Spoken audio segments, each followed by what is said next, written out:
The Australian dollar, US dollar just gave us a buy signal. So I'm going to place a trade to go long.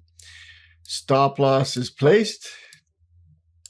Take profit is also placed. And now it's up to simple trade management. So I'll put the video on pause and we'll be back as soon as there is something that we can do with this. I managed the trade a little bit. We're looking at a conservative trade on this, meaning the target is going to adjust itself a little more frequently than if we were looking for an aggressive trade. That's okay. Everything's been adjusted. We're still in this trade. It's looking good. And I'll put the video back on pause and I'll be back shortly.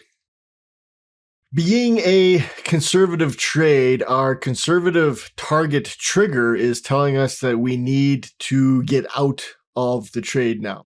Now, if I managed to stop, I would have locked in a tiny amount of profit.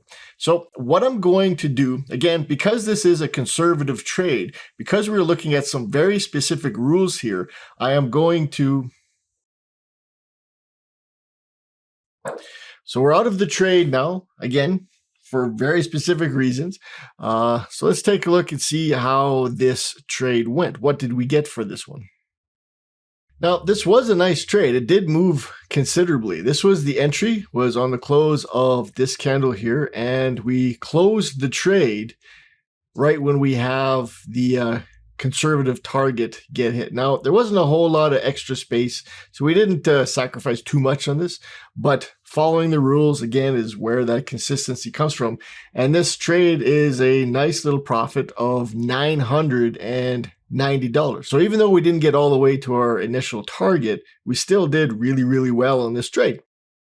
So we entered on this bull candle down here, and we got out at the conservative exit.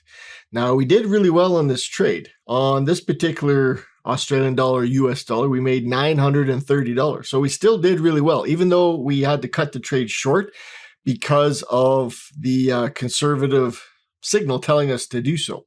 So we still made 930 bucks. This was a nice trade, made some good profit. Thank you for watching. I'll see you in another live trade video.